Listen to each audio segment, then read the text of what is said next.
ঢাকার সামরিক সদর দপ্তর।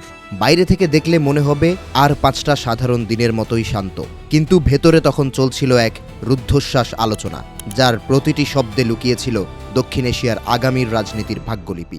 ক্যালেন্ডারের পাতা বলছে নির্বাচনের বাকি আর মাত্র 20 দিন।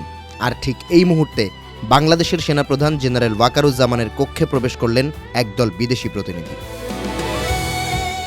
ভারতীয় সংবাদ মাধ্যমের শিরোনামে যখন ভেসে উঠল ভোটের আগে ভারতের বন্ধুর সঙ্গে দেখা করলেন জেনারেল ওয়াকারুজ্জামান, এরপর থেকেই শুরু হলো নানা জল্পনা কল্পনা। হিন্দুস্তান টাইম ও নিউজ 18-এর মতো গণমাধ্যমগুলো দেখলে মনে হবে আসলেই সম্ভবত পর্দার পেছনে আঁতাত চলছে। জনগণের আশাকে ধূলিসাৎ করে আবারও অনুষ্ঠিত হতে যাচ্ছে লোক দেখানো নির্বাচন।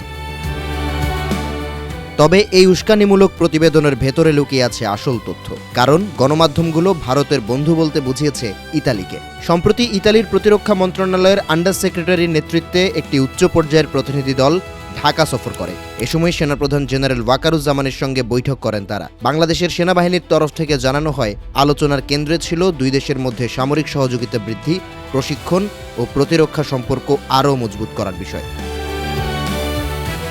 তবে নির্বাচন পূর্ব মুহূর্তে এই আলোচনা নিছক সামরিক পর্যায়ে সীমাবদ্ধ ছিল, এই ব্যাখ্যা মানতে নারাজ কূটনৈতিক বিশ্লেষকদের একাংশ।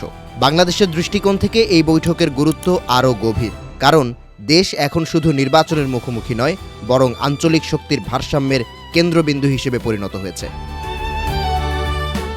অন্তর্বর্তী সরকারের শেষ দিককার গতি প্রকৃতির দিকে গভীর নজর রাখছে ভারত। ঠিক সেই সময় চীনের তৎপরতা মোদি প্রশাসনের কপালে বাড়িয়েছে চিন্তার ভাঁজ।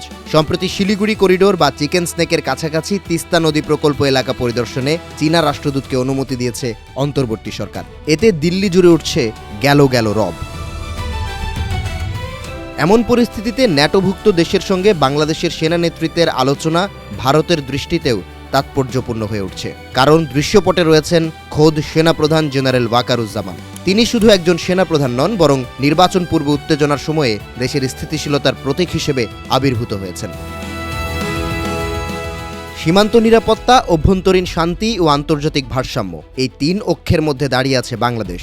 তাই সেনাপ্রধানের সঙ্গে পশ্চিমাদের বৈঠক নিছক সৌজন্য সাক্ষাৎ নয়, বরং বাংলাদেশের অবস্থান জানান দেওয়ার এক নীরব ভাষা।